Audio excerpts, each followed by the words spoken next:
Hello. I know I had mentioned using a glass palette and how it was easy to clean, so I thought I would just go live really quickly and show the differences between the plastic palette and the glass palette. Again, it will be all to your preference. Some people prefer the plastic palette, while some people prefer the glass palette, and I've actually even seen people use just glass from a picture frame that they taped around the edges so they didn't get cut. So this is your average plastic palette. It says easy clean palette, and for the most part I had cleaned it with paint thinner afterwards, but obviously there's some of this that didn't come up. I tried to scrape it off and it just wasn't ideal, but I tried to use the same method and showing that you can scrape it off once the paint dries. However, it's just not ideal because underneath this you can see the layers. Underneath this is essentially like wood. So if you scratch off the surface of the regular palette, that'll flake off, as you can see that it did, like right there. I'm sure it's, there we go. You can see that it did right there. I scraped it off and now it's showing the wood underneath. So I thought I would show this palette, and I'm sorry that I don't have a really great angle to clean this off on, but so if you can see, this is a glass palette, and it's kind of hard to tell the difference, but instead of being wood, you can see that it's glass with a white backing so that the colors ideally remain true.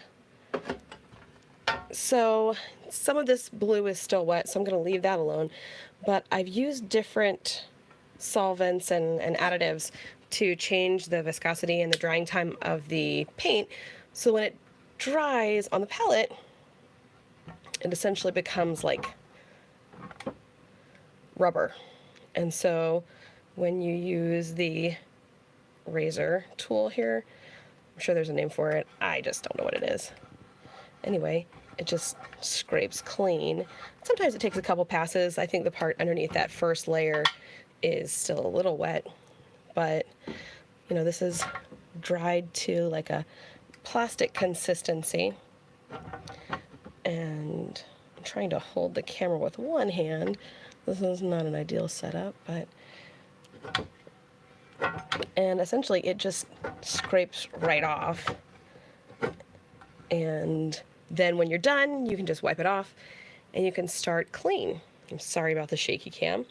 But anyway, I thought that I would show you the difference and at the very least how easy it is to clean up the dried paint with the razor here. That's just one of the quick things that I learned that makes it a little bit easier when I want to try and start painting again. Additionally, here is my current setup. Again, I have a lot of crafty loves, and so I have a bunch of different things set up in case I need to use them.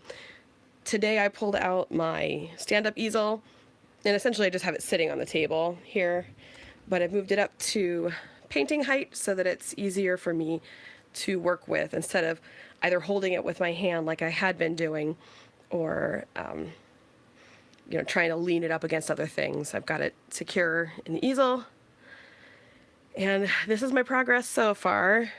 I can't remember the last time I've showed people the initial reference photo, and essentially that's what I'm going for. I had some trouble recreating some of the tones in the background, you know, because it's out of focus and it's in the distance, but I washed over with a light blue, and it was kind of watered down with paint thinner. Actually, I just fibbed. It was, I think it was linseed oil. Let's see, what do we have here? Yep, pure refined linseed oil. Now, the issue with linseed oil is, yes, it does speed the drying time and thin out the paint. However, it does create a shine. So I think it's kind of hard to see with this camera, but it creates a shine to the oil, which I don't necessarily want to recreate in this painting. So I might need to go back over again when I am close to being satisfied. A lot of people want their paintings to be shiny, especially though on the portions of the rock face.